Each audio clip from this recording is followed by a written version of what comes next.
Flyover State of Film was shot in front of a live studio audience.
Good evening, critters and ghouls. Welcome to Flyover State of Film's Halloween episode. And tonight we will be talking about 4 film franchises. I noticed something's a little different with our cameras. No one's in. Everyone has a big reveal of their costume. I am a critter. And of the 4 Critters movies. And let's start off with JUSEF and his. Oh! Oh, wow. The lady Frida has joined us. Frida. Hola. ¿Cómo estás? Is that who Madonna was in that movie? ¿Quieres que te pinte pa'l carajo, cabrón? No, that was Evita. Ah, got it. I love it. Next up, we have Brian Hurst with his. Hurst smash! Hulk has Brought joined it back, baby. the club. And finally, we have TJ Dex. Quack, quack, Oh my, and Howard. Oh my God. Howard the Duck. Fool. Yeah. Everybody crack them in celebration of your Halloween. Oh, my beard. Oh, I realized that I look an awful lot like Frankenstein. I got this boof in my hairdo. My bill's a little small, but I hear that a lot. Also, full disclosure, guys, I'm pretty sure that I'm going to have quite the struggle washing this off. Like, I washed my hands twice and it's still on my fingers. Like, it's going to be a long night for me. How was last year's getting off? Not too bad, but it was also more of a purple pink. So, like, and I have a red chin. It probably wasn't all the way off. And I was like, yeah, I'm good. So, I really want to start with the real big topic in the room. TJ, just walk us through your costume. I think of everyone's costume, this is. Well, guys, You look like a dog beak because that's his skin color. So you look like what's the deal with why is everybody so impressed? You look like someone from the island of Dr. Moreau. I feel like someone from the island of Dr. Moreau. You know, guys, I just had to do it. I had to be my hero for once. I had to be him. I had to step out of myself and become the duck. This is very uncomfortable. JUSEF, what inspired to be Frida? It's free. It only cost my dignity. Every man has to go and drag every once in a while. I feel free. You look. I like that. Good. It's a have good the beard. look on you. I'm an ugly woman. I disagree. You're like old. Anybody Salma want some Hayek. candy corn? Brian does. Hell yeah, I love that shit. Yeah. You're a regular old Selma Hayek. Thank you. Brian, what inspired your smart Hulk? Oh, well, he didn't get enough play in the movie. All his character development happened off screen, and he did the snap that mattered, the one that actually saved everybody and brought everybody back. But only thing everybody talks about is Tony Stark. So I'm giving the Hulk his due and wearing his glove in honor. Also, I bought this glove and I need to justify it to my wife. So let's look at this. Very much for this costume. Even better for a podcast. Didn't you have a cheapo one for last year's, or the same one? No, I had the Infinity Gauntlet version of this though, just as good. But this is the actual like Hulk version with the Tony Stark, tech. Oh boy, that movie. Cool, man. I love where our money goes to. That's right, and I do the snap. Does that take my white face paint off? Oh god, I can't drink with this fucking mask. Is that racist? What TJ's doing? Whiteface. I was worried that the lighting would be bad in here, and I would look like maybe questionable. I was like, I got some bulbs down here. Make sure it comes across as green. You're a Too regular shadowy. old, I might be in for it. Is he James Brown? you're a regular old Justin Trudeau. That's right. The Jolly Green Giant is gonna like me too me or whatever. Like he's gonna come out and get me canceled for my green face. What does it feel like to have hair? Itchy, kind of. Yeah. Any bald cap underneath? No. I had freshly shaved my head like 2 days ago, so. Well, everyone looks great. So we're gonna go through our franchise and discuss just like last year, unless anyone has no new trailers dropped, nothing important has happened. Nobody cares. It's what about? It's Halloween. Trailers. You guys don't want to talk about Vin Diesel's Bloodshot or whatever that's called? The Halloween stuff. It's Halloween. Bitch. Oh, all right, fine. I'm glad I didn't go with my Vin Diesel costume, I guess. It's Halloween. I knew I should have picked him. So anyway. We're gonna do this year's release order by release order of movie, which I believe starts with JUSEF with the Exorcist franchise. Yeah, so Joe gave us 1973. So 1973. Joe gave us a hat, and he meticulously cut out movie posters, and we randomly draw a movie franchise to discuss, and I arguably got the best movie of the bunch with the worst franchise, I want to say. I don't know. I disagree. Considering how high we got off the ground. Let's talk it out, bitch.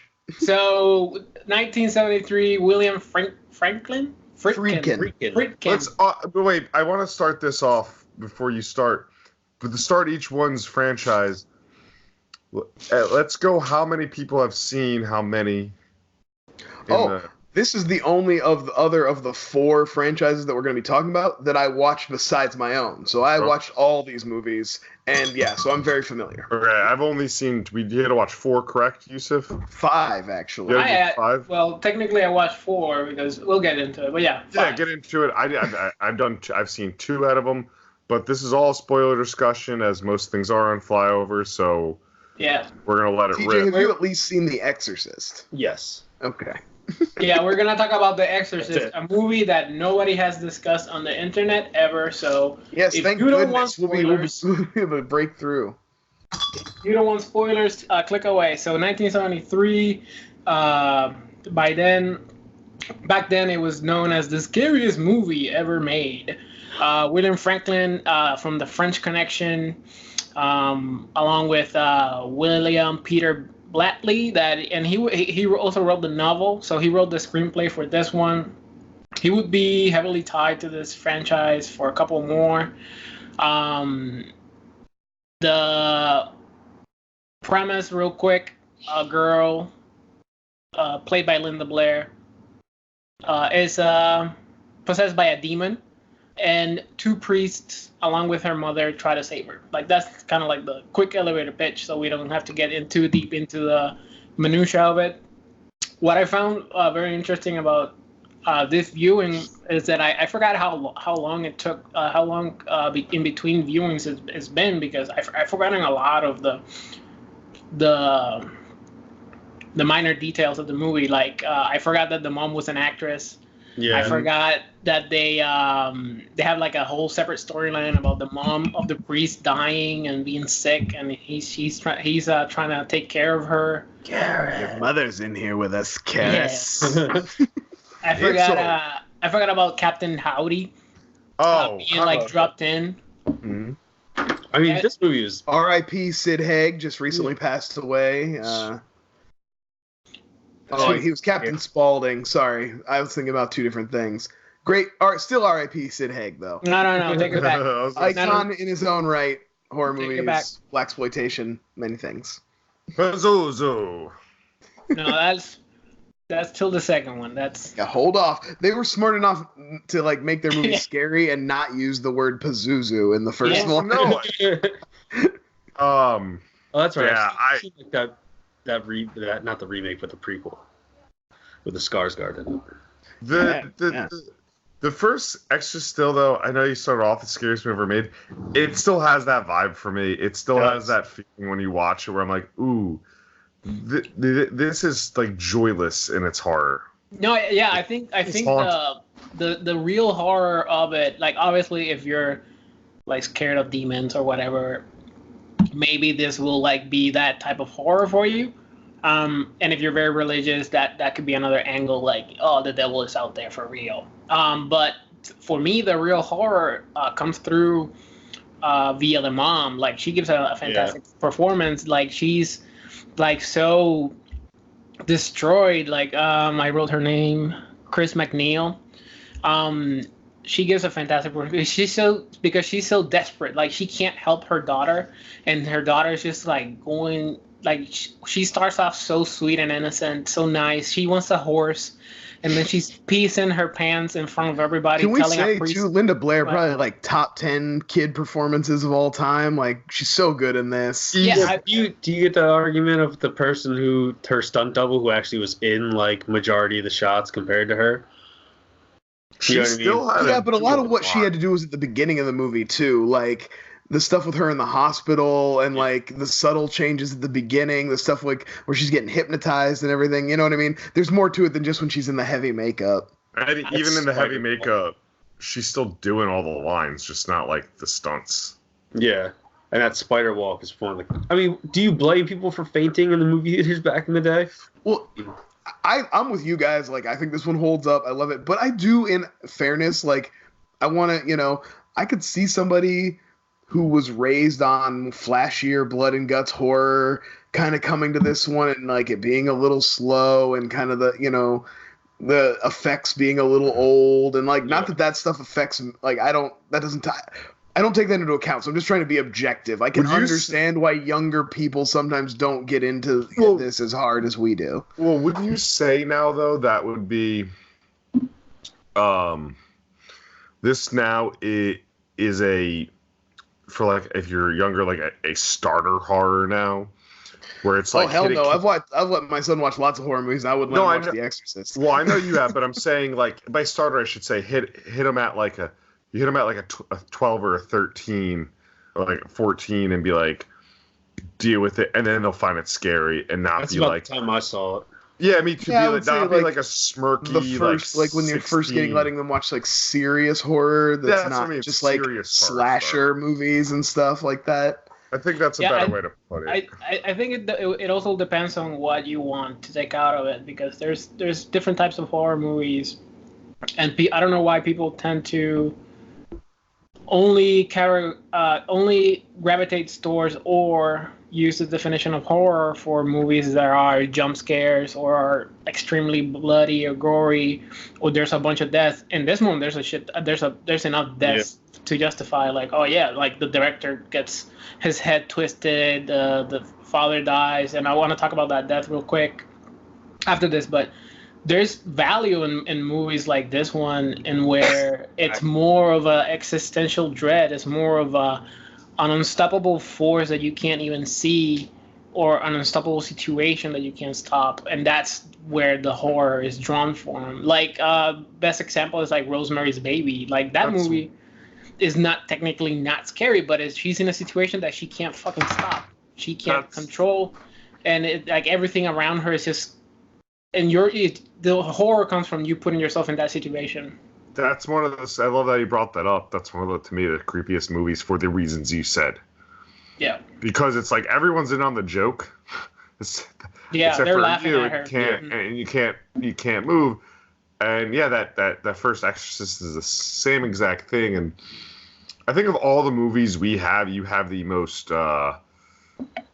probably the most groundbreaking, like mimicked movie. Like it's changed its culture essentially. Yep. Like it's so deep in the zeitgeist that the countless parodies that happen afterwards, like Scary Movie 2 is a good example, and The Simpsons did it, and SNL, and like everybody wanted to do like the vomiting scene and the priest and blah blah blah. Well, you guys talk about Scary Movie 2 already? Did I miss it? Yeah, you did. You missed it. You know what's so funny about Scary Movie 2? I'm just going to jump around real quick, so I might not ever come back to it. I watched Exorcist 3 recently, and the cutscenes in with the Exorcist, I'm like, is that...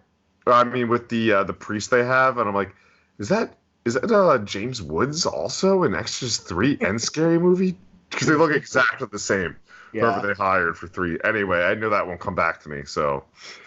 so what about 2? 2 is notoriously like one of the worst movies ever made because they like went a comedy route, right? No, it's not a comedy. No. There is a comedy starring Leslie Nielsen and Linda Blair, like a parody movie. Yeah. I can't remember the name. It's quite bad. Naked Gun 33 in the third. With OJ's finest performance. No. Exorcist 2, The Heretic, that's 1977. The director nor the writer came back. I think Blakely got a story credit for it, but I'm not sure. Even the cinematographer didn't come back. I didn't even mention the cinematographer, and he has like big ass names behind him. Like the talent behind like Fricklin came back. William came from French Connection. And Blakely obviously wrote that novel that everybody ate up. And now in the second one, nobody has a big credit. Like the biggest credit is the cinematographer, and he has Street Fighter and and The Island of Dr. Moreau. It was just a big deal that The Exorcist was coming back. This was like, now this would do better in our current era where they sell the IP, not the people in the movie. You know? So this one. Let me just real quick just set it up so we can talk about what it is. This one is Linda grew up and the movie knows it because she's always in a see-through white shirt. They get her a lot of booby dresses in this one. Yeah, it's very jarring, especially for somebody that watched it back to back, to go from innocent, sweet child that wants a horse suddenly look at my boobs. It's like, what the hell is happening here? And she grew up, she's living in Connecticut, I want to say, alone. Her mom is on site shooting a movie. She's part of this program helping kids, helping like people with special needs. A priest is assigned to investigate the exorcism of her and starts working with her, and through some dual hypnosis, they find out that the demon Isuzu is still in her and also has fought others like her, and the priest now wants to help her. So that's kind of like the elevator pitch of it. Now, real quick, I don't remember, what is the reason that they tell him to investigate this exorcism this many years later? What's the deal? Like, is there some reason? No, they need to make a movie. I gotcha. I don't remember. I wasn't paying that much attention. What I wanted to chime in just in general, what I think a note about the Exorcist, anyone listening, it's one of the most interesting behind the scenes franchises you could dig deep into. Like, there's a lot of lore behind the first one. The a lot of that, like mysterious happenstance that happened during the course of a movie and whatnot. People got hurt and all that stuff. Yeah, there's a really good E! True Hollywood story, like back when they put those out. about this and a couple other movies, and it's really interesting. But yeah, Well, Heretic, what what do you want to say about it? one of the things that Exorcist 2 has going for it is like it's the only movie that at least that I know of that when it went into theaters sucked so hard that they actually pulled it from the theaters, recut it, and then put it back in theaters. Really? That's crazy. I've never heard of like a movie like legit going, hey, come see my movie. No, we're kidding. Now, 2 weeks later, now come back. Are there any actual like scary scenes in it? I mean, the first movie has so many. Is this one? No, this movie. I mean, sure, there's a couple of jump scares, and the priest played by Richard Burton gives a good performance. Like the movie is not without its merits, but it's so misguided. And do you know what the trailer for Doctor Sleep reminds me of this movie? Because it's like she's searching for somebody like her. They have power to fight the devil because they're healers, and I remember so fucking random. She's like or there's something with telepathy in this movie, right? Well, they're using like a hypnosis, like a mass hypnosis or something. So I'm just gonna cut ahead. That one sounds like a bummer. We're gonna get your ranking. 3.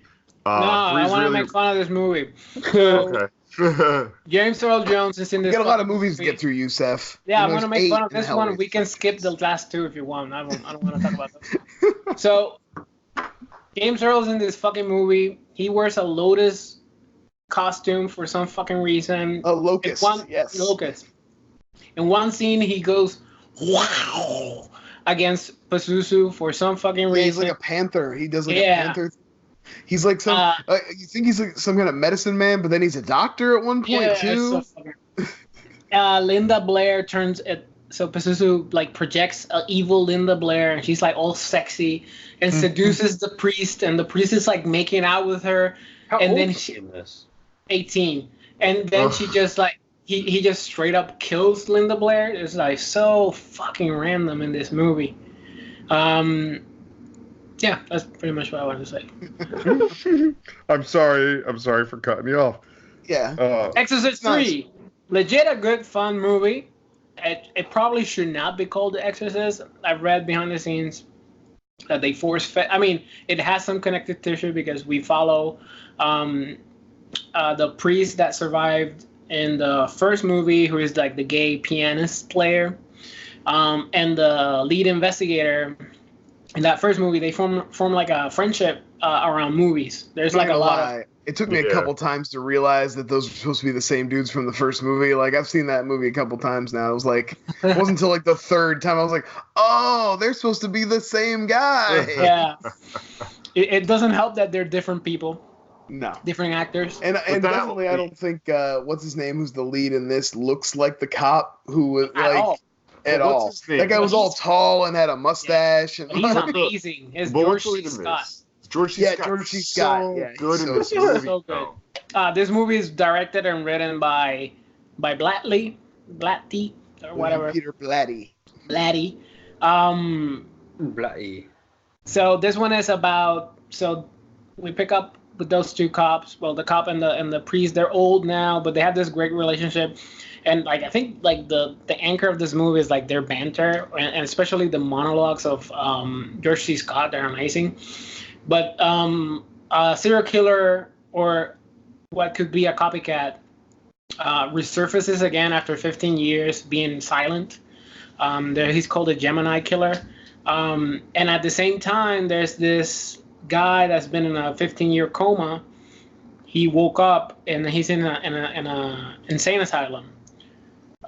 So during the investigation, Kinderman, who is the police officer, just finds out that the dude that woke up from the coma is not only possessed by the spirit of the serial killer, he's also possessed by Legion, which is all the demons that also possessed Linda Blair, because that's a fun fact that that's kind of why she has so many different voices. It's not just one demon inside of her. It's a group of demons. I think this resurfaced on Twitter recently because I was watching it, and Brian chimed in, and As Brian I had a want to do. you had a great point about Exorcist 3 because it's like it is a great movie.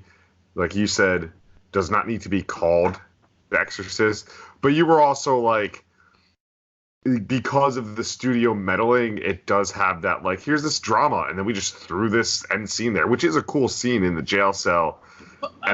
But if And you watch, I also think calling it great is strong. I think this movie is like somehow simultaneously overrated and underrated. Like it's great in the sense that it's a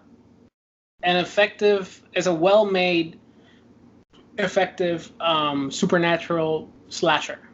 It has a great It's not the first one.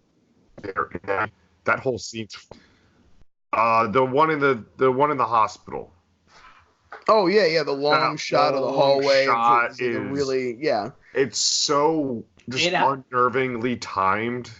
It has so many of those moments too. It's not that. And I love when the confession. You posted it when the old lady almost cuts the daughter's head with the giant bone scissors. Like that's. I think that the most effective one for me, at least for me, like I was obviously I like it more because I came off watching fucking Exorcist 2, and it grabbed my attention quickly because that sequence in where the priest is like, "Tell me your sins," and you hear this in the darkness, an old crackly voice, and she starts telling him like, "I killed them and I drained their blood," and he's like, "What the fuck is that?" And then the priest dies, and 90% of this movie, and it's probably because they tacked it on in the end, but 90% of this movie is tell and don't show. Like everything is all in the your violence happens off screen, and they all talk sound design. And then in the end, and I think I kind of think the ending works. It should have been set up better.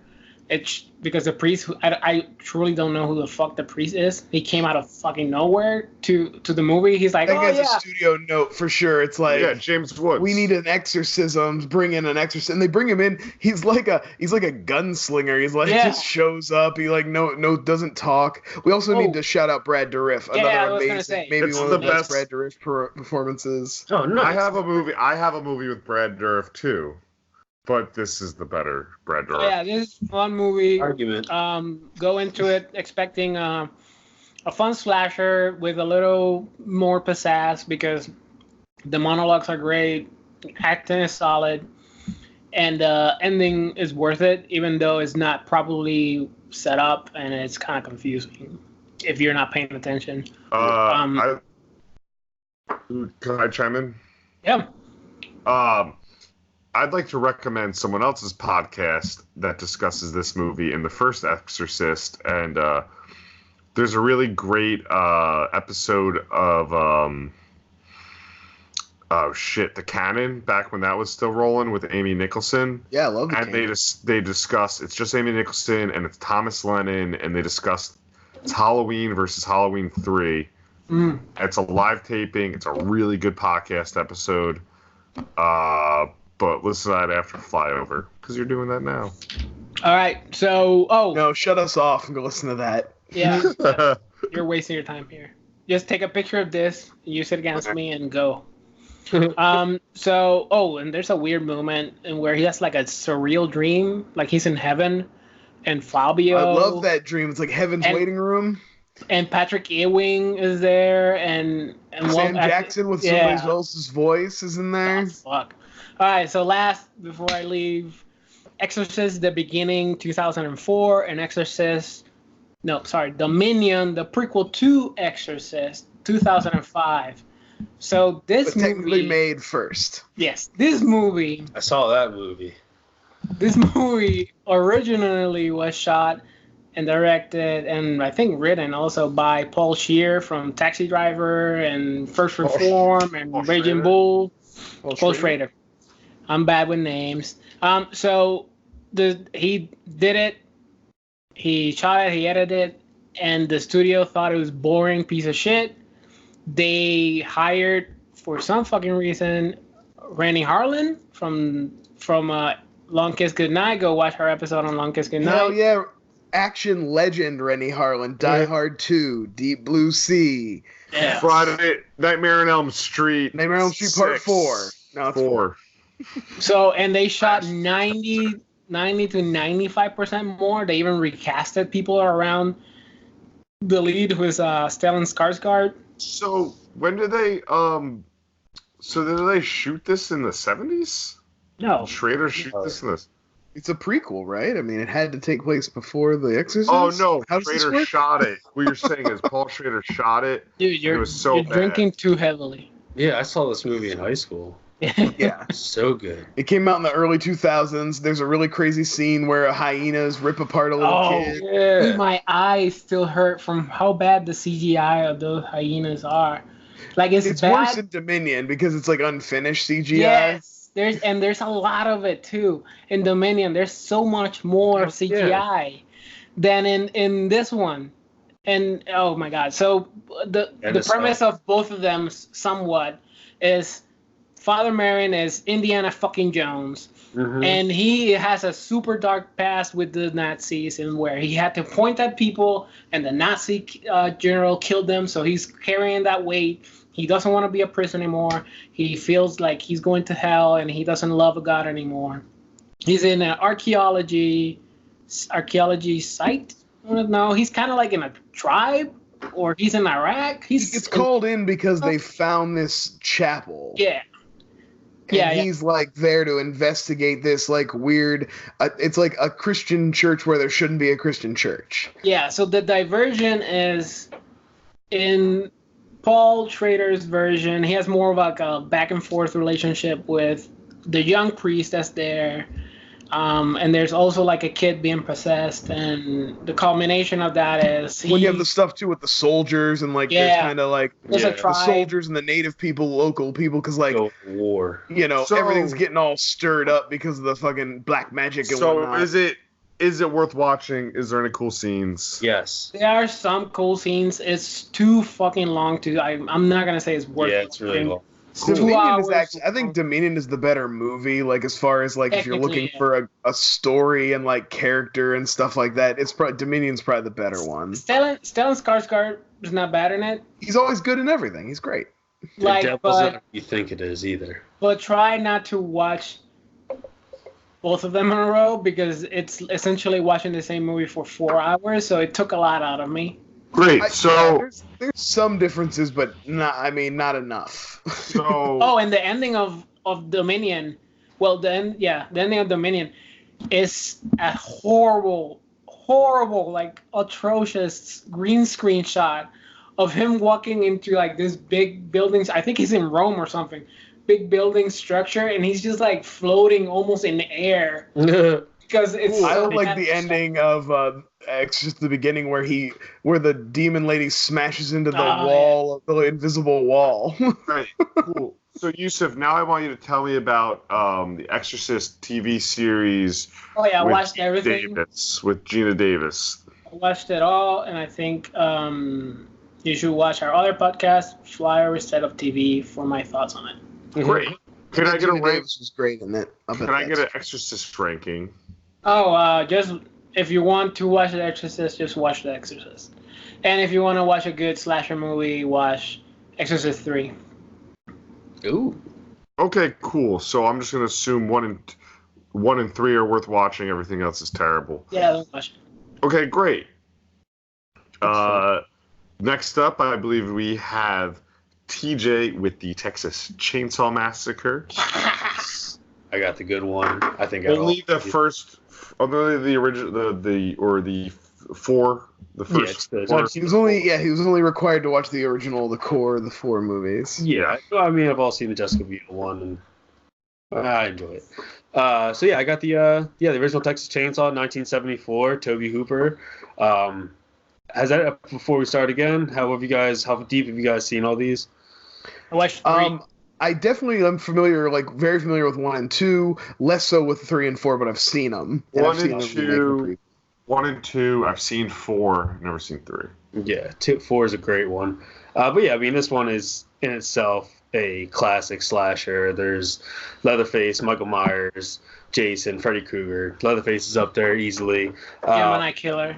Yeah, there's that.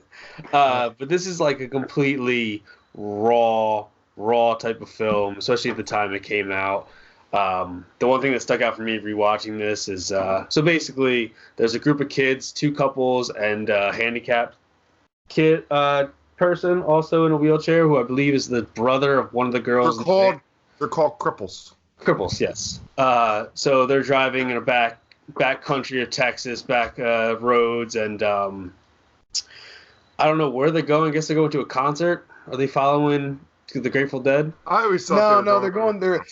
The like one of their relatives' graves got defiled or something, and they have to go check it out. Yeah. So in the beginning of this movie, they get the classic opening scroll where it talks about how gravediggers have been like taking over all these different plots in Texas and just not stealing bodies, but just particular parts.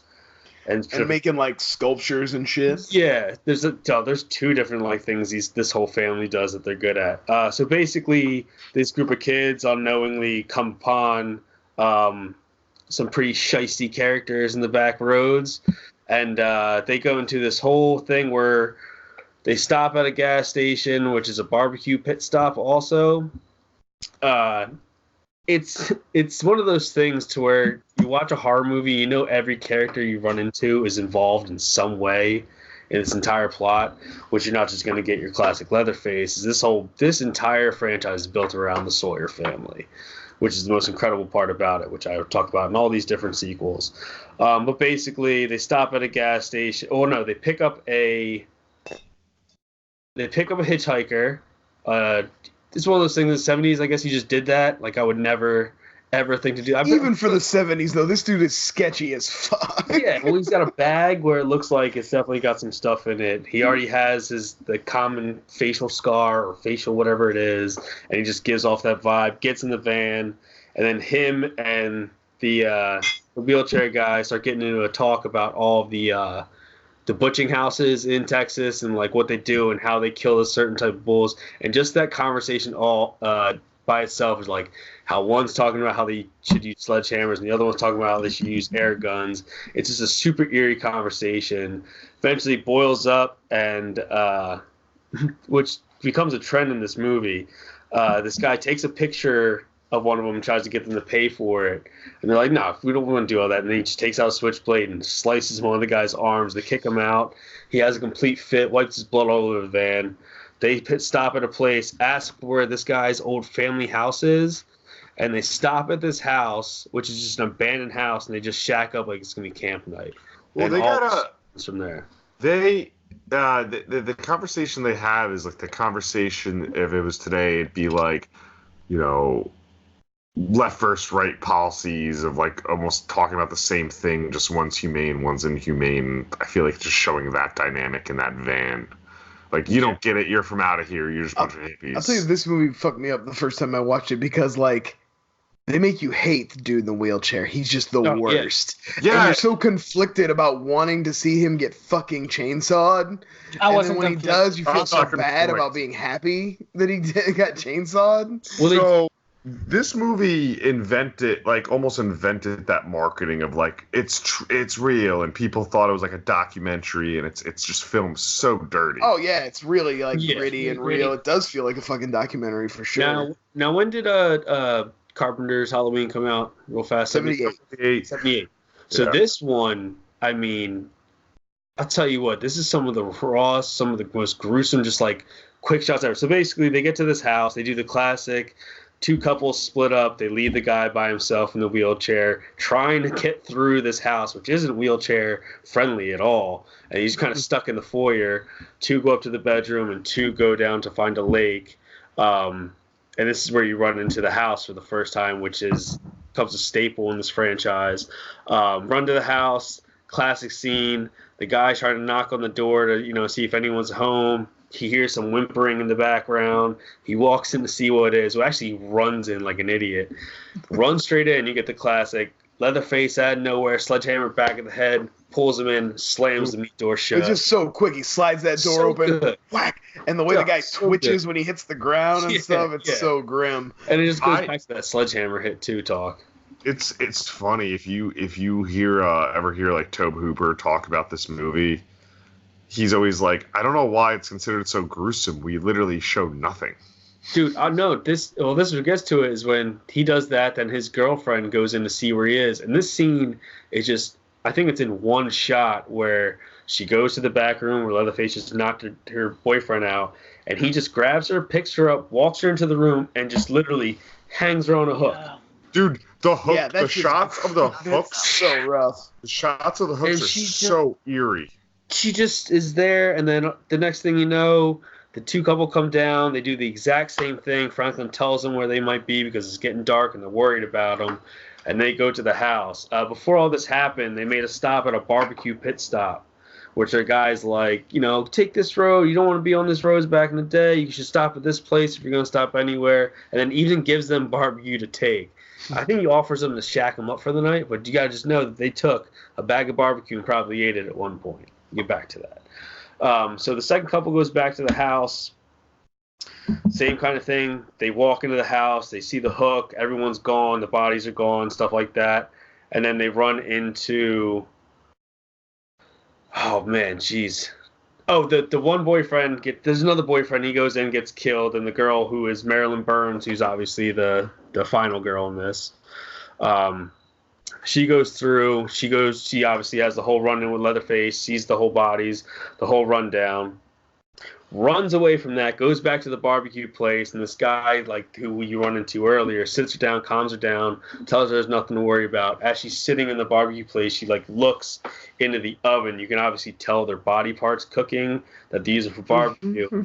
Everything clicks in. They've already eaten human body parts. She freaks out. Guy pulls her in, takes her in the van. Then you find out. I love when he's driving her back and he's poking her with a stick. And he's getting sad about it, which this movie at some points gets real comical. Yeah, it's funny. So He wanted to do a dark comedy. Yeah, so they brings her back to the house. You see the hitchhiker is a part of the family, the barbecue guy is a part of the family, and then Leatherface, who I don't even know if they call him anything yet. Eventually he becomes Junior. He's there, and then there's the grandfather, which this entire family is grave-digging furniture builders and cannibalistic barbecue studs, as it would seem. And they just feed their grandfather blood, who's been alive for you don't even know how long. Eventually, his final girl trying to have him hit her with the hammer, and they're and they're just sitting at lifting his hand up and shit. Leatherface and the one brother want to kill her and do all these things to her, and the guy who does all the cooking acts like he can't stomach it, but keeps laughing and then turning away from it, but then laughing and watching it. But then you get into the classic final scene where she eventually breaks out at daybreak, runs out into the road, jumps into a car, and then you get that classic shot of Leatherface doing the dance in the middle of the street with the chainsaw. You guys any thoughts on Texas Chainsaw? Yeah. Yeah. Yeah.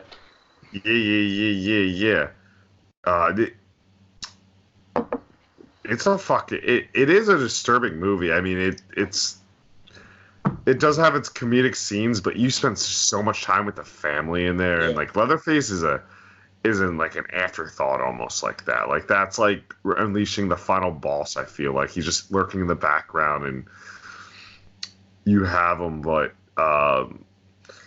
Well, he's just an iconic look too. I mean, he just, it's just a great, they were the first one to do that human face mask that, The Texas Chainsaw Massacre, the first Texas Chainsaw Massacre is literally the movie Rob Zombie's been trying to make. Yeah, House of a Thousand Corpses is literally a remake of Texas Chainsaw Massacre. Yeah. It's almost exactly like it. Even Devil's Rejects has tons of the flavor to it. Yeah. But I mean, it goes in itself. Texas Chainsaw is a classic. Yeah, I think the grittiness and the realism works in its favor. That's the only reason why it's not the only reason. I mean, obviously, it's far more but I think that's the only reason why it's aged so well.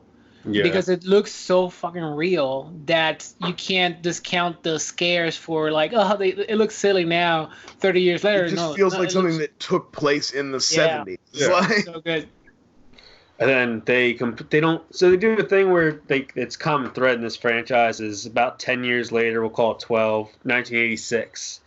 Texas Chainsaw 2 hits. Still directed by Tobe Hooper. This one for me is a personal favorite because it goes full 80s. This is a full-on '80s flick. Well, the poster is just a mimic of the Breakfast Club. Oh, it's so good. Because Toby Hooper didn't want to make a movie, and he Gremlins 2'd it. Yeah, and that's basically literally what he did. And he took it and took the serious aspect from the first one and just upped it 1,000 times by just adding so much more comedy. So basically, you follow a girl, Stretch, who's a radio DJ, late night radio DJ, and Dennis Hopper, who the lowest form of life. I mean, if ever a person deserved to be murdered, it's a radio DJ. All right, cool. It's Johnny in the News. You get Dennis Hopper, who's like a rogue cop, just doing his thing. He actually I don't know if he's still on the force or not, or so basically his brother was murdered at some point by the family, and he's just out for revenge. So every time there's a chainsaw related murder, he investigates it. So there's this whole what's that? Oh, sorry. Oh, let's say okay. So there's two covers. Yeah. One horror movie, and then one tries to sell the comedy.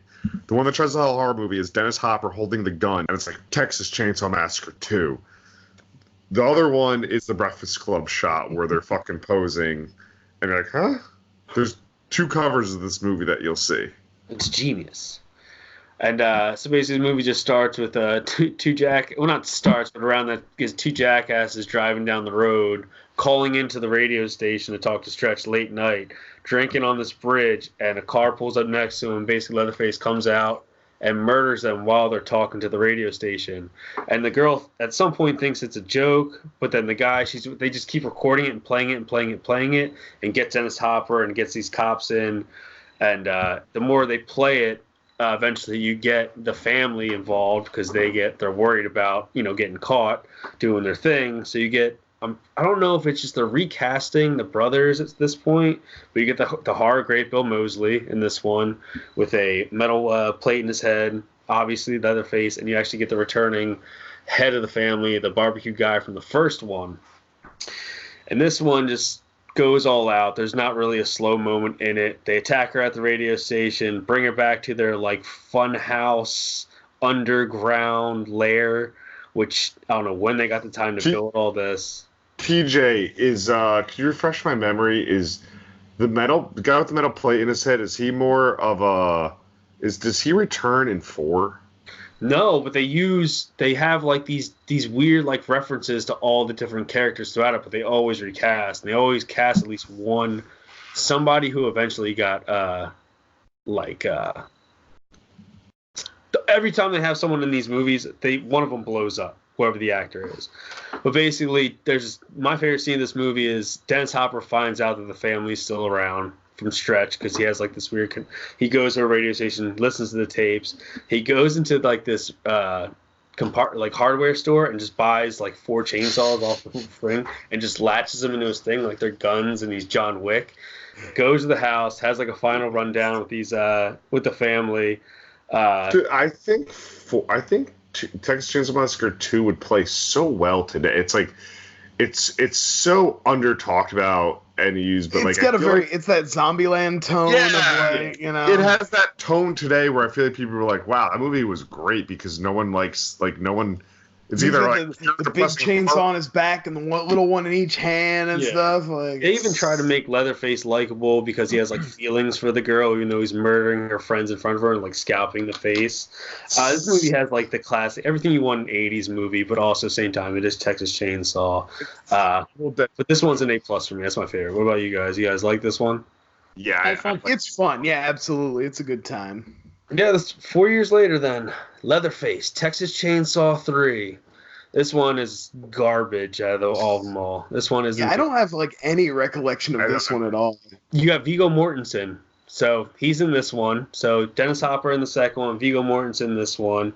I think that's kind of his one of his first movies. Yeah, and it's the typical thing. There's a couple driving cross country. Thanks. Yeah. Bait and switch. They pitch it. They want to pick up a hitchhiker. The girl wants to. The guy doesn't want to. They do this whole. He does this whole scene where he looks like he gets shot and murdered by the gas station guy who's crazy. He wants to take. They're the same characters in all these movies. They get away now. With this one, there's barely any house, and the whole movie takes place in the woods. Nothing crazy. There's a couple good kills. Oh, you know who's in this movie? You know who's in this one? Ken Foree. Awesome. Love me some Dawn Ken of the Foree. Dead. Peter from Dawn of the Dead. He's Grizzly Joe in the Halloween remake. Whatever his name is. He's in a whole bunch of horror movies. Oh, you know what? I just remembered.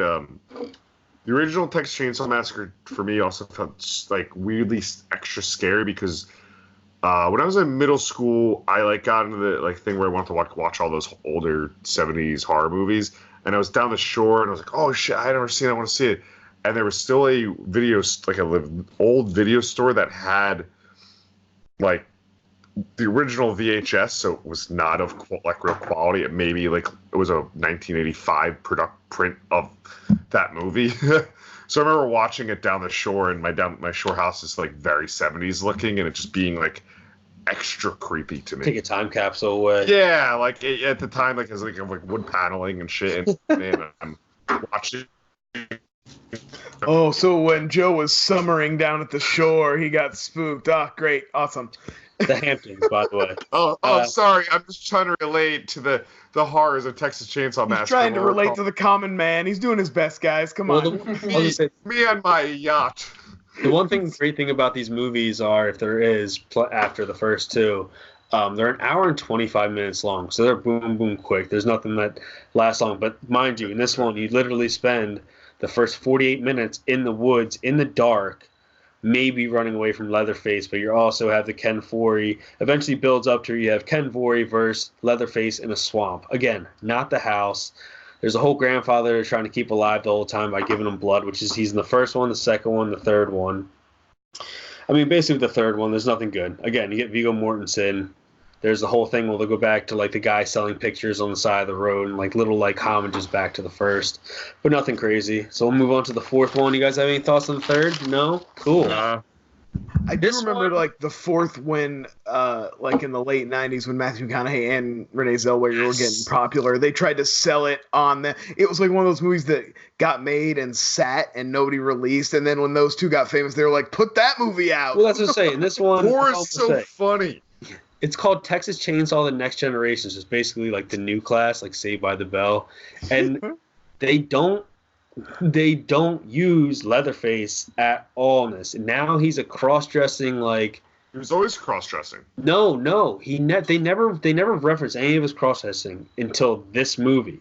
But it was always on the makeup. He's just it's just a face. He never puts makeup on until this one, and the only time he uses I think the face has makeup on because it's a woman's face. So this one, so technically, he's a cross-dresser. No, in this one, he's putting on dresses and wearing. This is a very transphobic episode. I don't like it. Right. I think we should support Leatherface and whatever he wants to be. I want him to live his truth. I'm saying that he's a cross-dresser from the beginning. Don't deny his truth.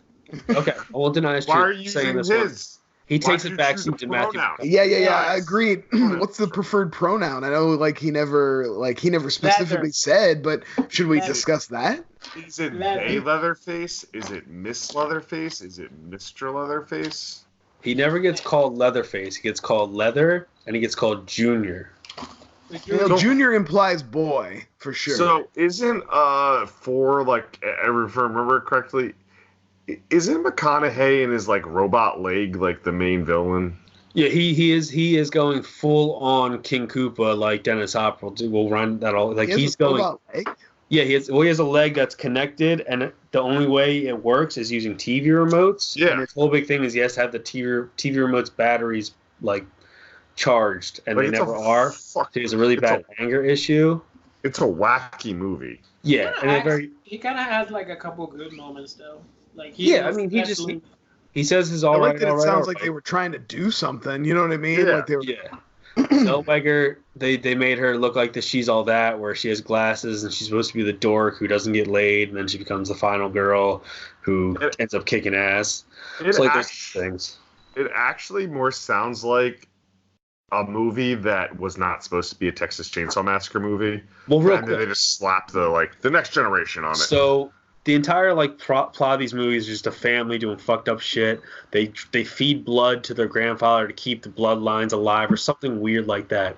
In this movie, they cut all of that out and they basically say that the families are picked by higher ups, like the people who killed Kennedy and people who don't. Yeah, and this guy comes in like Halloween 3 style, in like a black limousine, black suit, has a driver with a hat on, sunglasses, and he opens up his shirt and he has 3 nipples and like an abrasions on his stomach of like ancient hieroglyphics, and then 3 nipple rings on those.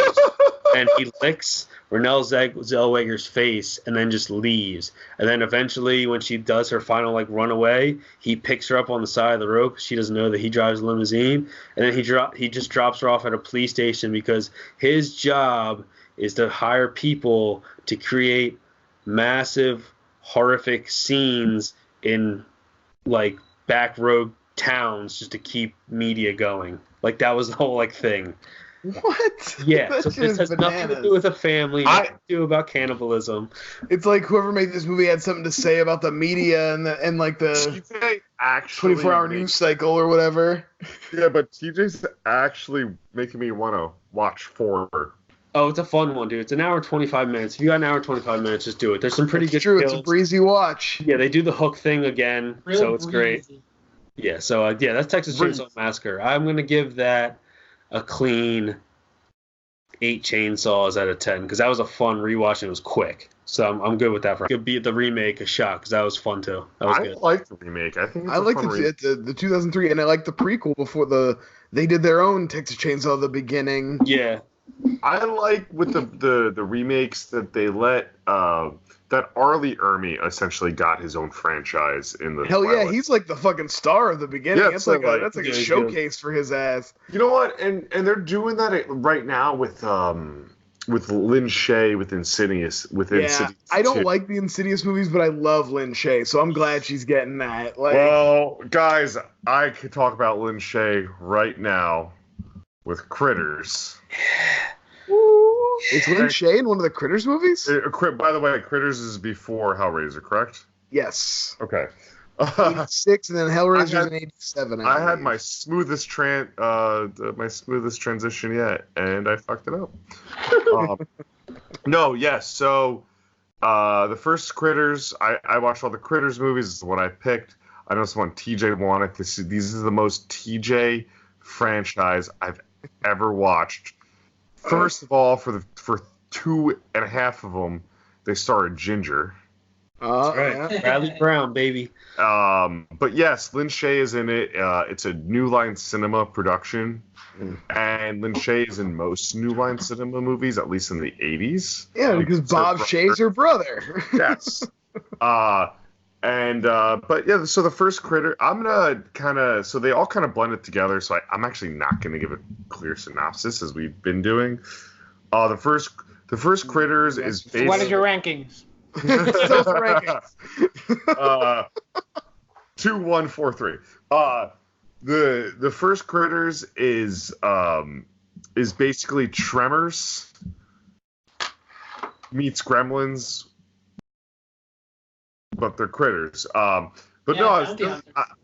was really surprised with Critters because I really knew nothing about these movies or franchises. They're always just like covers and Blockbuster to me. I was really surprised how they were full-on sci-fi movies about bounty hunters, and it does have its own lore in this thing they're following, and there's just this like, the dumb hick town has to fight against the critters, and that's like basically every movie, just not set in a town each movie. Yeah. The only thing I remember about the whole Critters franchise, I don't know which ones I've seen and which ones I haven't. I remember that time, I think it's in 2, where all the critters turn into a big ball and they roll over a guy. We'll get there. So the first, talk about that.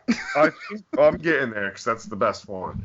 The first Critters actually is like all these other, like most of these movies that are like the creature type movies. They star Dee Wallace. It does star Dee Wallace. Like most horror movies, they star Dee Wallace. That is some true ass shit, man. I've been watching stuff for Halloween, and like we were watching Cujo. My son's like, "Is that the mom from Cujo?" We were watching E.T. Is that the mom from Cujo? Watching The Frighteners. Is that lady from E.T. again? No, the first Critters has the thing though where it is really serious about itself, and then learned what it was. So although it did one thing, the bounty hunters. So they start with this big. They have these big cast mold faces as these aliens, as blank slates, right? Like it's this big plaster cast of just mold face, and they'll like morph into people. And there's an episode of Are You Afraid of the Dark that literally copies that exact thing, like makeup to a T. It's called The 13th Floor, and it reminded me of it. Budgets. That has nothing to do with critters. No, so like one was cool. Like I said, like it's really just it reminded me of Tremor so much. I mean, you follow Don't forget Billy Zane's the bolt, like the Billy Zane's in it. He plays like the boyfriend.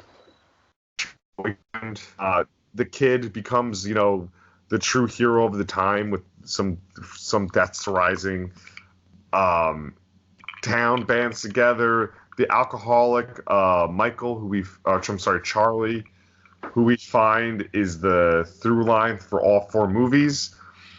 Turns out to be the hero when he leaves to go on the alien planet, because the alien planet are bounty hunters chasing the critters around the galaxy to make sure they're dead. So I'm going to move right on to the second one with the ball, though, because that's the fucking best. So Yes. The second Critters, though, the first two are so much like, reminded me actually so much like Gremlins, even though they swear this was written prior to Gremlins. And what I mean by that is 2 is so ridiculous, and they actually had fun with the critters, and each critter has a personality, and it's through this. That's also the one where the guy goes, where the one critter says "bitchin," right? Yeah. Bitchin'. Like, sorry, my costume is trying to be a critter. Bitchin'. But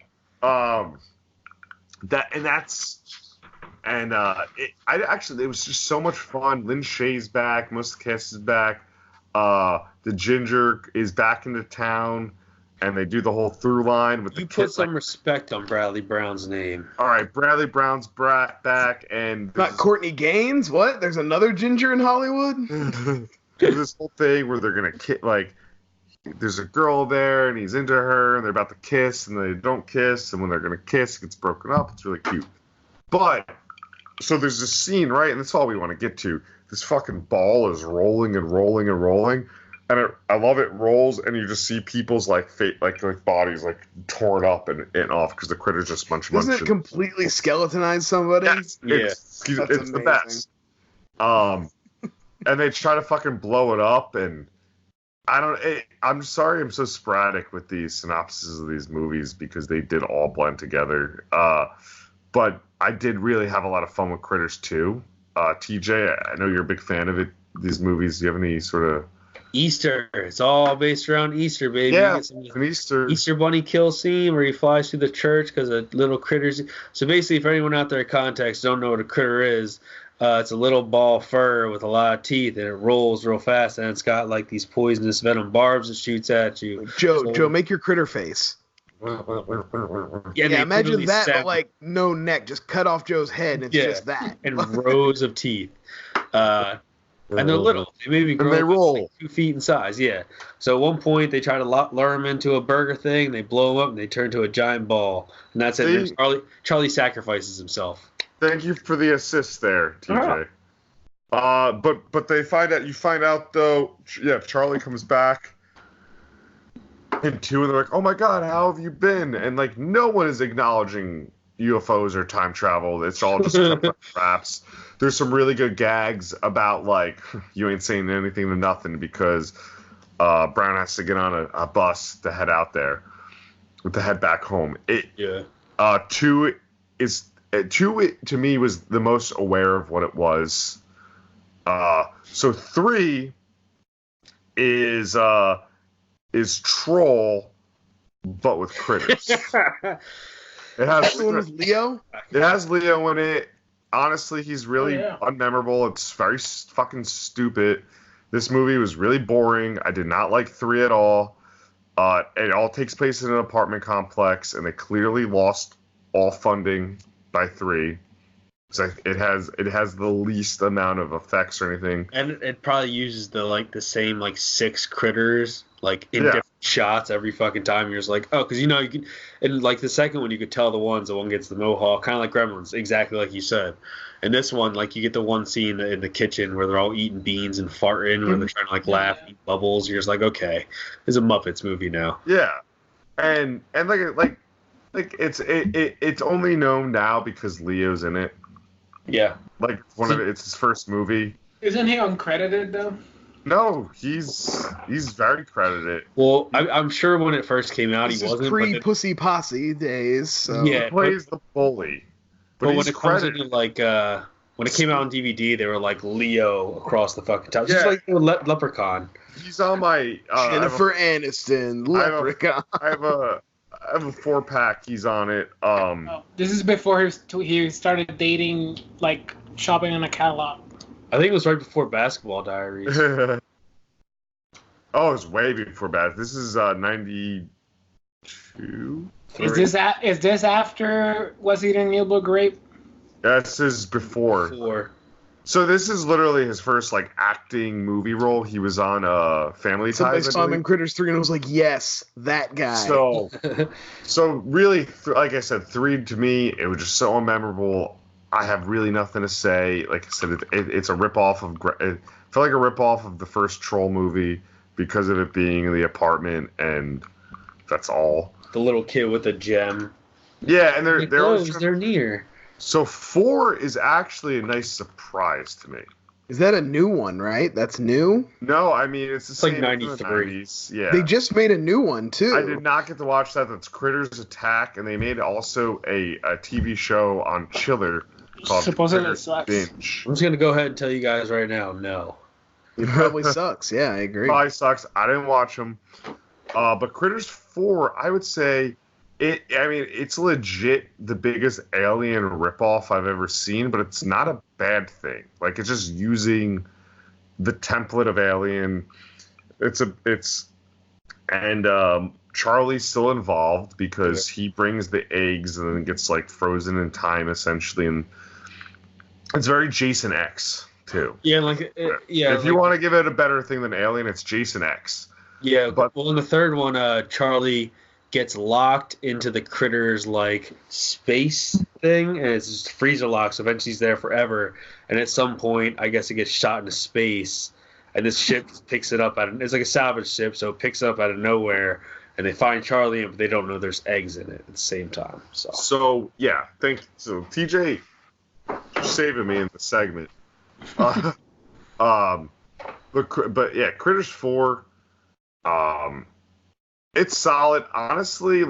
It does seem though the guy, the film, whoever was, I don't know the name, director of Critters 4, was trying to be too much of a filmmaker in it though, because he takes way too long to get you to the critters. Oh yeah. It's very paced. Yeah, fuck him for trying to make a movie. Well, you know what Yeah, it really, come though. on, give us our monsters, bitch. you know what it but does? It's like Aliens for a while. It does that where they have the computer thing and you got the one shape that's you and then the one shape that you don't know what it is and it's getting closer to you. They do that for the first 25 minutes. What's happening? It's the same thing. They Dallas, downplay get out of there. they downplay Angela Bassett, Stealing all the bills. who will give Sigourney Weaver a run for her money. Brad Dourif's in it. Shut your filthy mouth. No, Critters 2 also has some really good nudity. By the way, the bounty tracking back to Oh yes. the bounty hunters can change shape. So there's some comedy at where she picks up a Playboy. I mean, not she. It's supposed to be a guy or genderless. Picks up a Playboy and morphs into a Playgirl. They also bring back Playgirl model. Yeah. They bring back a Playboy. They bring back Freddy Krueger. I wish this had happened. So did The thing loses its the bounty hunter loses its its shape, and it's staring at a VHS ad for a Freddy Krueger, a Nightmare on Elm Street movie, and it's trying to transform, and then Charlie, who's a human bounty hunter, comes by. He's like, no, and he re-shows the Playboy, and then transference back into one. But it would have been really fun if Robert New Line was able to finagle Robert Englund to do a Freddy, a 5-second Freddy cameo. I would have cried. Anyway, so I'm gonna jump at the 4. 4's in space. It's actually, I think it's actually a ton of fun if you are watching these films. There's like enough going on. Personally, TJ, I didn't think it needed the try to like reignite the kid element in it. Yeah. Every movie has a I don't know his name. He's a wet blanket. It's all about Angela Bassett and Brad Dourif. They are really fun. Brad Dourif, he shows up. About Angela Bassett for sure. You see her butt? It's good. Yeah, you just see her butt in the shower. Her butt still looks good.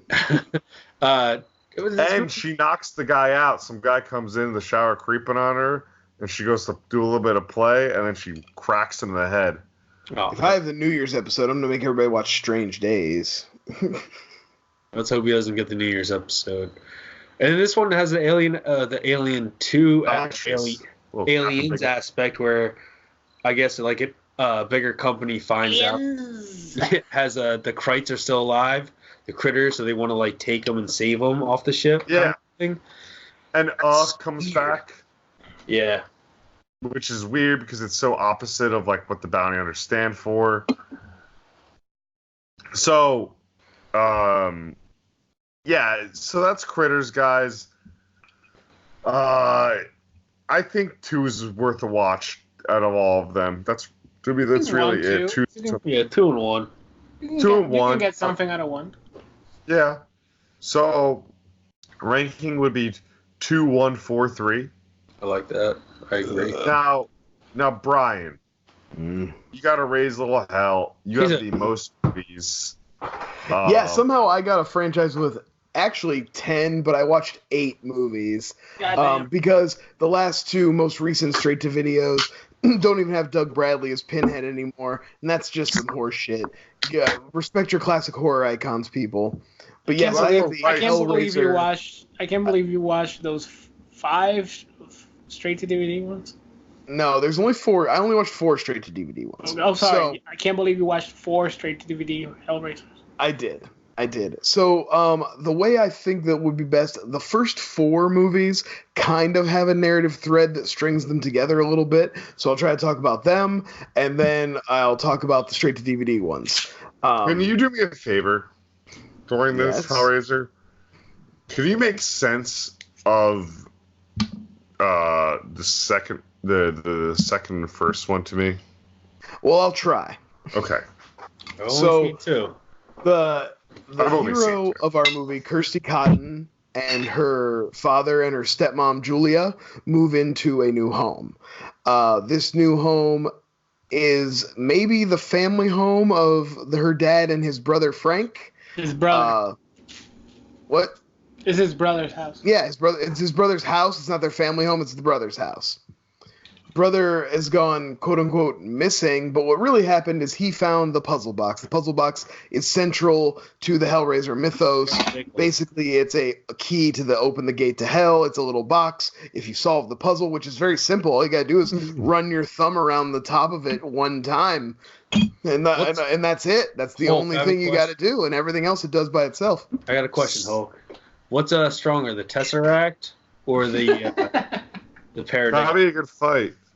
I mean, I gotta go. Power levels. It's tough because, the Tesseract is actually in a cube, but the real thing that's powerful is the little stone inside. So I don't know if that counts. You know what I mean? I don't want to. Let's not get into it. Let's save it. Save that for a bracket. That sounds like a bracket. I almost got him.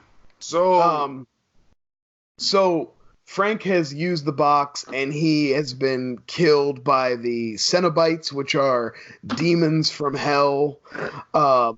He gets regenerated with he recruits Julia, who he had been having an affair with, or had an affair with like right before she got married to Frank. What he got regenerated by a drop of blood from his brother. He gets cut during Frank the movie. cuts his hand when they're moving something, and that's enough to start the regeneration. But then he recruits Julia to help him, and she has to like seduce men and bring them there and hit him with a hammer, and then he like sucks them dry, and basically he gets to come back and eventually he kills Kirsty's dad and takes his skin. That's like the final form. He's going to be her new dad. And then she uses the Cenobites to to kill him and stop him. And then she like double crosses the Cenobites and sends them back to hell. So Brian has the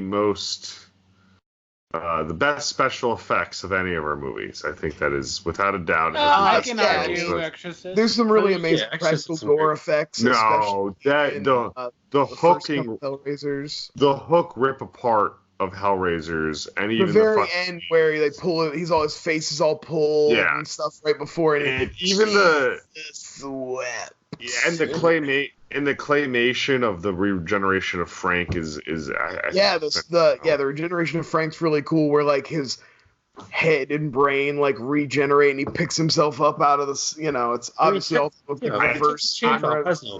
I think. That's a great point. Really, that's the first solid point. Oh, I cut out. Solid. You killed it. You're the most intelligent man in the world. try to say it again. Let's move on to Hellraiser 2, Hellbound. Can you hear me now? Because go ahead, Joe. Go ahead. I can hear you. Fuckers. Go ahead, Joe. I'd love to hear your point. Yes. The thing with the Hellraisers. Go ahead, Joe. That's a great point. I think they're the most.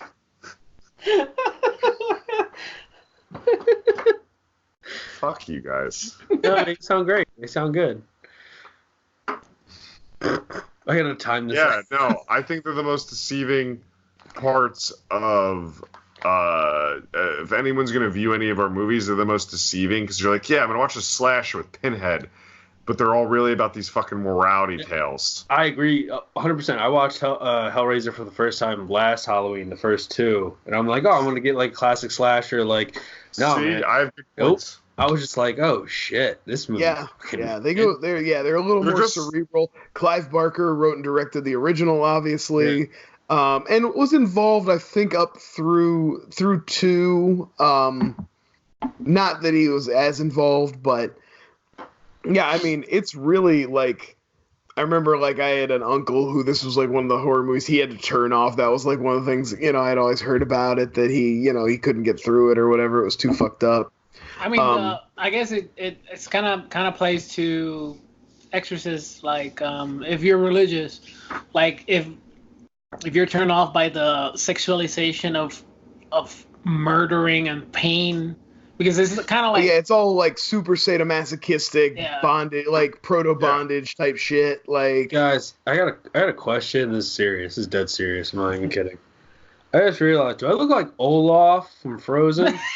Yes, actually, that's pretty solid. You do kind of look like Olaf. Damn it! I'm looking at myself. I'm like, oh no. You look like you belong in like Times Square, and everyone's like, yeah, we don't want to take a picture with you.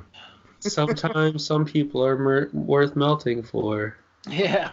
Right. But you know what you have going for you, TJ? Though you're not Josh Gad. Oh, I wish I was. In this all of us have that going for us. Brian. Josh Gad, though, too. So, Brian, I just wanted to make that point about Hellraiser because it really is the most deceiving franchise if you hear anyone talk about it, because no one's ever like, yeah, Frank.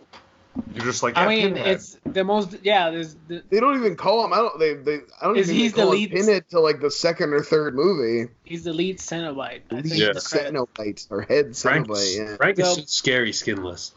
Brian, how good is Frank in bed if Julia's willing to kill people for his dick to have skin again? Right. He must be a killer. Like, she definitely, like, when she just being in the house, she's dripping. She is like all horned up. And then like she's a little grossed out, but not so grossed out that she doesn't do it. You know what I mean? Like, she is fucking horny. Oh yeah, she's super horny. I feel that. Doesn't Frank want to sleep with his niece?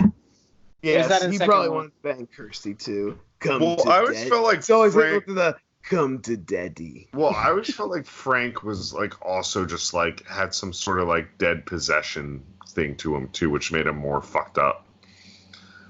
Well, we do see a little more Frank in 3, and a little more, or in 2, I mean, in the sequel, Hellraiser Hellbound, which Yes. starts with a great bit of we kind of get to see Pinhead getting made. He's like a World War I soldier solving the puzzle box, and you just kind of get like a little house he was created. That'll get extrapolated a little bit more later. In the second one, Kirsty is now at the Chennard Institute. She's crazy because of what happened to her, like you would be, as you would. Turns out Dr. Chennard, though, the guy who heads the Institute, is also crazy and obsessed with the box.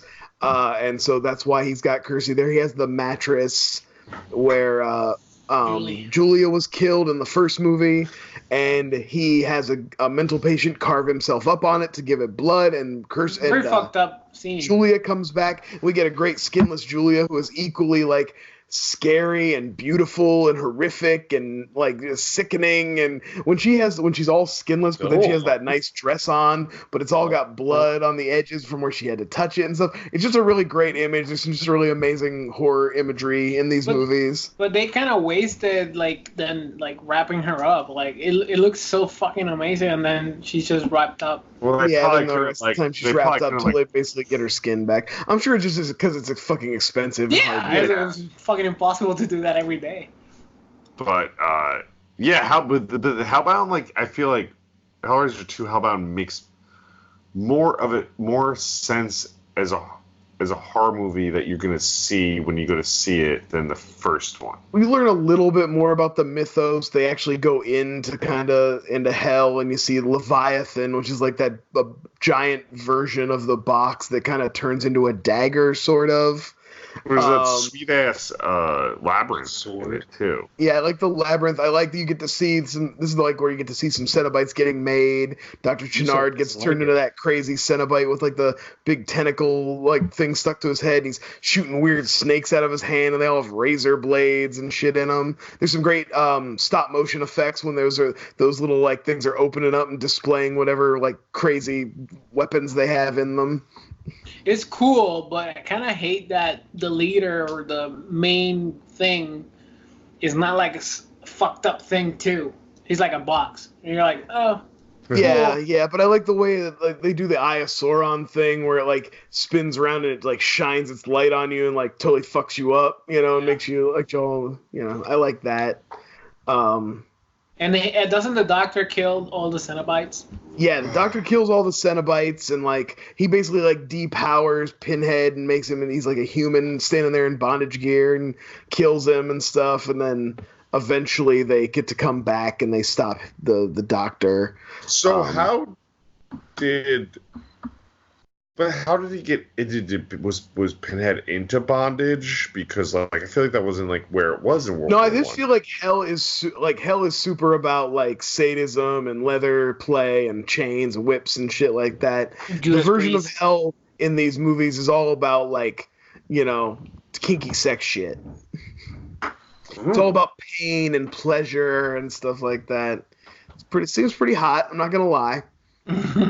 I'm just waiting for Brian to put on lift up Julia's his skin shirt in this and show one. us his nipple clamps. Oh yeah, definitely. Kirsty gets to put on Julia's skin in this one. That's cool. She wears her whole skin. And I watched this one kind of a long time ago, so I'm blanking on how it ends. I know that it ends with like Pinhead's face stuck in this weird spinning pillar that's got like a baby with a sewn up mouth nailed to it and some other weird shit. And then that rolls into the third one where like Kirsty kind of made this sculpture that is based on that, and Pinhead is trapped in the sculpture. It's a little tough to follow, I'm not sure how it all connects exactly, but you know what? That's what this is for. I'm just giving you a taste. Go watch the movie. I was just gonna roll right into the third one and just say that a guy buys the statue. He's like a club owner. He's a scumbag. Again, like it needs fed so that Pinhead can kind of come out of the statue. There's some cool stuff with that where like there's a little bit of subversion of what you think is going to happen, which I like. he does eventually come out. He's a little more unleashed. He's a little more slasher villain. You can tell he's kind of like, the movies were taking inspiration from Freddy and Jason at this point, and what was popular in horror. Instead of only the people who open the box, when Pinhead gets out, he just goes apeshit and kills like a whole bar full of people and makes like a bunch of new Cenobites. We get like 4 or 5 new Cenobites in this one, which is great. I love all the new Cenobite stuff. That's my big complaint when they get into the straight to DVD ones is no new Cenobites, rehashing. Like, you know what the best? They don't have the money, so you don't get anything really great. You know what the best recent, the best recent Hellraiser movie has been, right? What? Mandy. Yeah, that's fair. Yeah, I can Mandy see that. features Cenobites essentially. I'll say every time you say Cenobites, I think I want cereal.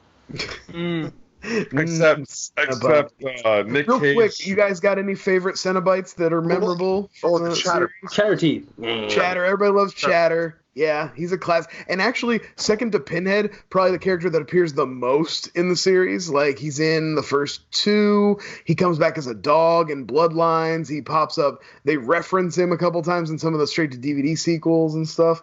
I'm a big fan, especially in 3. You've got the CD guy who, like, throws CDs and kills people. He was the DJ at the club, which I love. But more than that, I like the fat bartender who, like, shakes up Molotov. He has, like, a shaker full of gasoline. He just throws it, and they, like, shoots fire out of his mouth and blows up a bunch of cops and shit. That's great. I like visually the fat one with the sunglasses. With the little glasses. Butterball, I think they call him. Or So has your, have you shown your son any of them?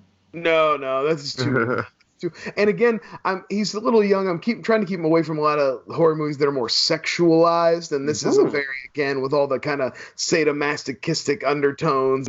It's a little rough. Yeah, he'll turn like 14 to get his first girlfriend and be like, yeah, so like, this is what we're gonna do. Yeah. All right, get ready. That's like a real thing that they talk about in that show Euphoria, where like, young teen boys are too into porn, and then they like go too hard on like their young teen girlfriends and try to like do crazy shit. No, I don't even know what Euphoria is about, so I know. I'm sorry. It's about teen sex and drugs, I think. I don't know. I haven't watched a lot of it. I just know they talked about that, and it's probably true. If you like your first exposure to porn is the internet, it's gonna fuck you up. You're like, all right, now we're gonna swap. What? Yeah. I watch you straight to anal. Like, you don't start with anal, man. Jesus. God damn, this conversation took a left turn. Not really, honestly, not from the Hellraiser. This is kind of right in line. I'm so lonely. Sorry. Okay, so Brian, I know you have a lot of movies to get through. Yes, sorry. Do you though? But I just want to know, like, if someone were to watch it, do you have like not just the first like 1 or 2? You have like some that you'd want to be like, you should check this one out? Or I legitimately, like, I'm getting through them here, but I legitimately think the first 4 are viable. Okay. They have connections to each other. The effects hold up. They have things in them that are worth seeing. The third one kind of wraps up basically when Pinhead was like defeated by the Doctor in the second one, and you see his human form, he was kind of like split. So the human kind of soul of Pinhead is wanting to team with the girl and stop like this more unleashed version. And he ends up basically like sacrificing himself to reform with Pinhead so that they can defeat him. Yeah. Does Pinhead call himself Pinhead? No. Okay. Out of our franchises, you have the most heady one. There's a lot of lore in mine, yeah. Like JUSEF has the straightest horror. Actually, TJ, I'd say, would have the straight. TJ and JUSEF are very on the same plane. Mine is. Don't assume my franchises. Mine is B movie or all B movies. And yours is just heady.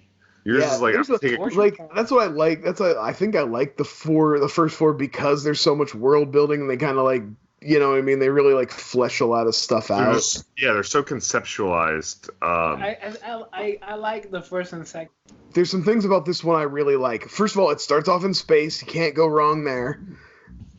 We see this guy on a space station. He's working a robot. The robot is opening the box, and then it gets exploded. So that's fun. The robot like opens the box and then does that thing where it like looks up and then instantly just shatters into a million pieces, which is really fun. You find out that the guy in the space station is a descendant of Le Marchand, who is the French toy maker in the 1800s or the 1700s, who first created the puzzle box. Like somebody brought him the designs, was like probably found like some horrible hell magic book and brought him the designs, and he was able to actually create it and make it working. So you get to see kind of the origin of the box. You get to see Adam Scott for some reason is in this movie. Wait, really? Who is he? Oh yeah. He actually, the guy who first commissions the box to be invented, uses it to bring back a demon and put her in the body of this woman, and then the woman and Adam Scott double cross him, and then they're like eternal. She's a demon, so she keeps them both alive, and they like live on into the present day.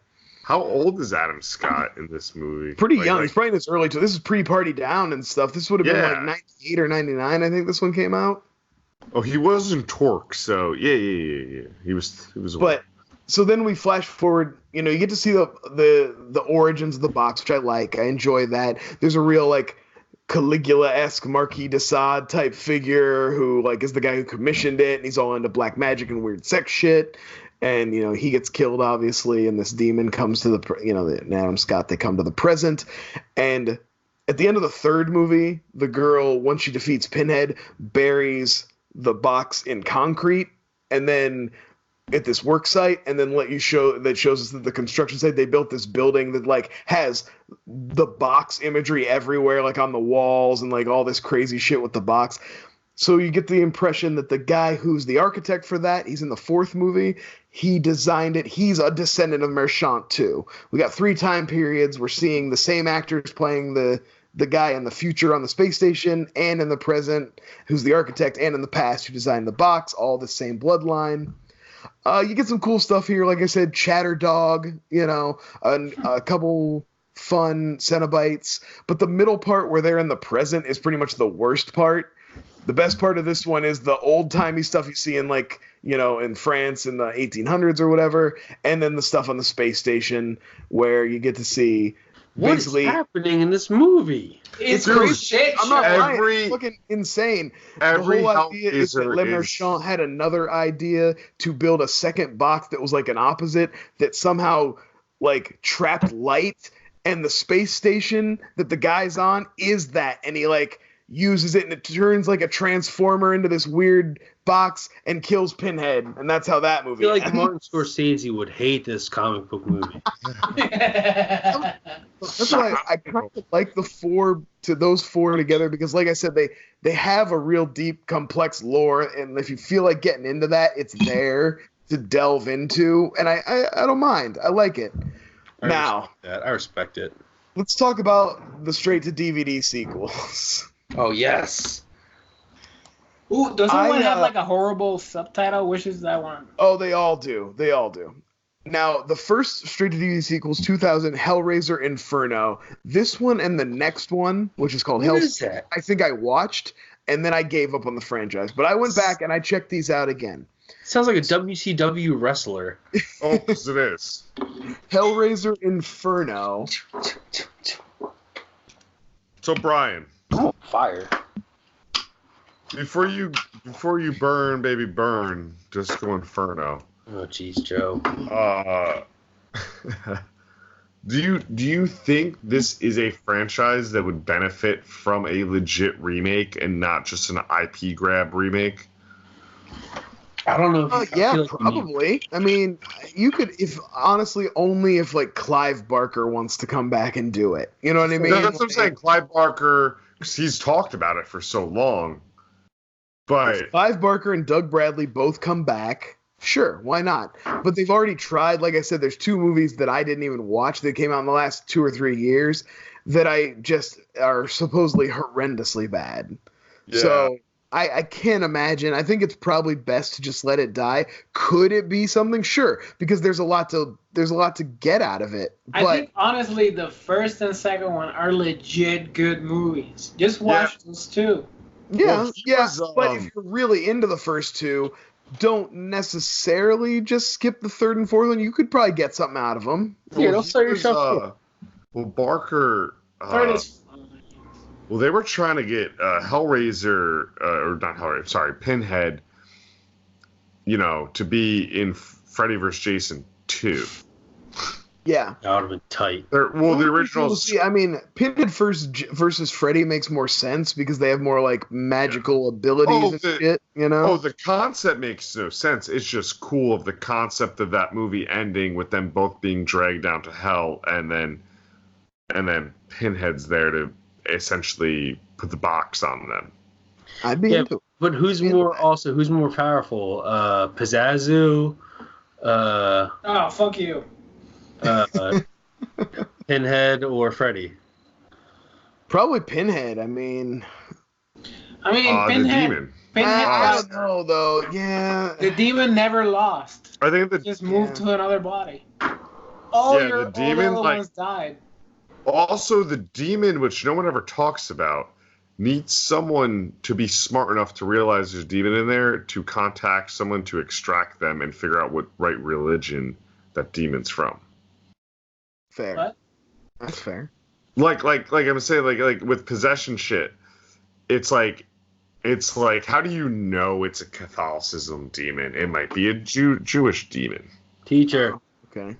Can I go to the bathroom? So the first three all kind of fall into this, like they're clearly movies that were already existing scripts that had the Hellraiser shit slapped on them, The first two kind of have that own personal hell vibe where like there's a weird mystery going on, and then you find out, then Pinhead shows up at the end for 5 minutes and you find out you're in your own personal hell. Hellraiser Inferno is, first of all, directed by Scott Derrickson, the guy who directed Doctor Strange. Boo. This is maybe the worst one or one of the two worst ones. So I'm glad he grew and changed. He's doing much better now. But this movie sucks. He's a good director. I mean, like, I'm not a Doctor Strange fan, but like, he made Oculus, right? Yeah, I think so. Yeah. I also just realized, Brian, you look like if Bob Ross fell into his green paint. Yeah. This it's like a scumbag cop who's a drug addict and a thief. You just find that he's investigating this mystery that turns out to be just like he's the killer he's investigating, and he's in his own personal hell. There's not enough Cenobites. # where's Pinhead? That's my thing in all these fucking movies. # where's Pinhead? Too expensive. There's like these weird faceless liquor Cenobite twins. That's okay, but again, coming off of 3 where there was like 5 really cool individual. There's a guy who was a cameraman who then gets the camera implanted in his head. That's great. That's fucking amazing. Now, are from like head down, or are they all just in black leather suits? Yeah. Usually, but like different black leather. They all kind of wear different outfits. different. Catwalk. The same but different. Similar but different. But anyway, he's in his loop. The next one, Hellraiser Hellseeker, has Dean Winters. That's the one. How dumb is that fucking title? No, there's a dumber one. He's raising hell, but he's also seeking hell. No. I think the next title is the worst one. We can discuss it, but well, wouldn't you say everyone in Hellraiser lore is seeking hell? No, they're trying to evade it. Oh, Joe, relax. This one has Dean Winters, who you guys would know as the mayhem guy from those insurance commercials. He's in 30 Rock. He's on a bunch of shows. He's in John Wick. Yeah, he's in John Wick. There you go. He's in Brooklyn Nine-Nine. Okay, Brooklyn Nine-Nine is a very good show. Let's talk about Brooklyn Nine-Nine. You guys ever want to get through this? Jesus Christ. No. Go ahead. Also, Ashley Lawrence is back, and the Kirsty Cotton. She has returned to the franchise. They are dating. She's killed in a car accident. Oh yeah. You find out that that he was a cheating scumbag. He's investing. He's finding weird shit. Oh, what do you find out? It's a Jacob's Ladder situation. He's caught in a loop. Kirsty did her classic swerve where Pinhead thought he was going to get her soul, but she manages to duck him once again and turn the tables on him and give him Dean Winters instead. Yep. You get some better Cenobite designs in this one, but still not enough, and not enough Pinhead. Again, it feels like a movie that already existed, and then they slapped Hellraiser on. How fucked up is it that they went back to back? Oh no, it's all in his head. Yeah, it's pretty rough. They Jokered it. So the third one, because the cigarette disappears and then reappears in the end. And the time it's all in his head. And the time never changes. Hellraiser Deader. Oh, wow. Yeah. This is the worst title by far. Not a word, right? That's not a word. I've used that. I've got corrected. Now, weirdly though, okay, I'm gonna say it. I think this is the best of the straight to DVD ones. It's not good. It's not good. I think we're on seven. This would technically be the seventh one, but it's the third out of the four straight to DVD ones I watched. Joe took a break for a minute. No, it's just been so many Hellraisers that between 5 and 7 they seem the same. You were the one who put it in the fucking hat, okay? Dude, I put a lot in the hat. I really wanted Friday the 13th because I want to watch those movies, but I can't sit down to do it. So what's Deader? This one, Carrie Wurr, who is a Skinamax favorite, if you guys are familiar, she is an investigative reporter. I watched the real stuff. It's a video sent to her of this ritual, these people called Deaders, who their cult leader makes them kill themselves, and then he brings them back to life. And that's tight. She watches the video. Makes sense then. She watches a video of that, and so it sends her on this quest to figure it out and find out what's going on with it. It's like I said, it's better, but again, very little Hellraiser shit. It's a more interesting story than the last two, but still, it doesn't feel very much like a Hellraiser movie. This probably the most out of all of them felt like a decent script that then got co-opted. We get one of the Cenobite twins comes back from Inferno, so they had some leftover makeup. They use that again. You only see Shatter is one of the few one makes an appearance in this one. There's only one other Cenobite, and they don't show up till an hour into the movie. So again, are they the same designs? Yes. Some of them, yeah. Kind of cool. They don't really have a budget, that's why. Like I said, after 3, there's one cool design in Bloodline, and then after that, that's about it. They kind of get real lazy with it. Do you think this concept would be a good? I hate this fucking question. Do you think it would be a good TV show? You're gonna ask it anyway.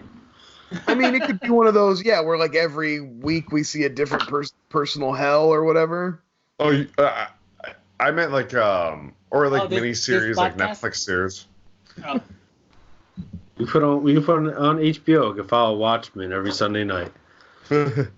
So, you would think this would be a good monster of the week? Yeah, why not? I'd watch it. No, I wouldn't. I don't watch TV, but somebody would. No, the concept of it is just very monster of the week. Well, yeah, and this one ends the same way, where it's she ends up, I can't remember if she ends up getting killed, and then the tape is just, you find out that her boss is kind of in on it, and he just passes the tape on to a new reporter to send her off to investigate the same shit that's going to get her ass killed too. Is that a Cameron Diaz movie, The Box, have anything to do with this franchise? No, that's an old Twilight Zone that they repurposed to try to make a movie out of, right? Oh, that is a terrible movie. I mean, the movies we're talking about. I just no. I just watched it. It is worse than. Guys, I have one more movie to talk about. Get through it, buddy. Get through it. This is the worst one in my opinion. Okay. Exorcist, the prequel. This is called Hellraiser Hell World. Oh, hell. My God, it sounds so like the premise of this movie is there's a bunch of friends who play a game called Hellworld, and the Hellworld game is based on the mythos of the other movies. So like Pinhead's in it, the box is in it, everything in from those movies exists as this like online massive multiplayer thing. One of their friends gets too fucked up in it and kills himself. They kind of 2 years later they're still playing it. Real quick, what year did this come out? 2005. Okay. Internet. Okay.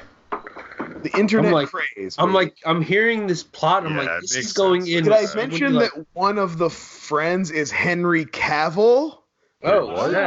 Oh yeah, bitch. Superman? That's right. The best Superman ever? Superman? Superman is in American this accent? movie. Hey guys, I just want to get the word out. Release the Snyder Cut. Oh, there we go. Release the Snyder Cut of Hellworld. I heard he did a remix. All right.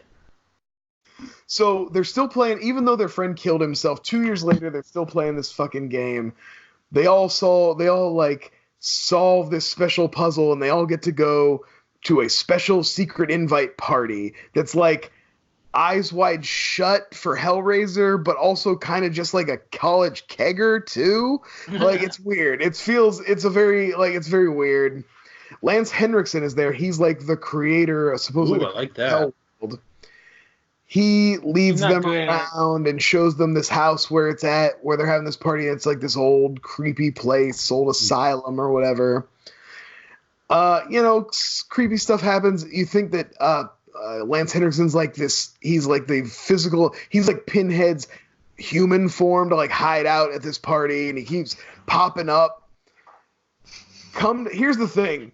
Come to find out, it's all hallucination. He gave him drinks. One girl got sprayed with perfume. They're all buried in boxes with fucking pipes so they can breathe, having hallucinations. None of the whole movie is happening. And no, there's no actual Hellraiser in the movie. All the Hellraiser stuff, the Pinhead shit you see, is because they play this game that has put it all in their head. So when they hallucinate, they see the shit from the game. But Hellraiser doesn't actually exist. Time out. Except that it does, because at the very end, they pull a Friday the 13th Part 5 and have their, like, where Lance Henriksen actually does open the real box and real Cenobites kill him, even though it was all fake up until this point. Time out. Because he was the dad of the kid that killed himself. Some of what He killed himself. He was the dad, and he was trying to get his revenge on the friends. That's important. Sorry, I forgot the movie's so fucking stupid and bad. Some of what you said sounds fine.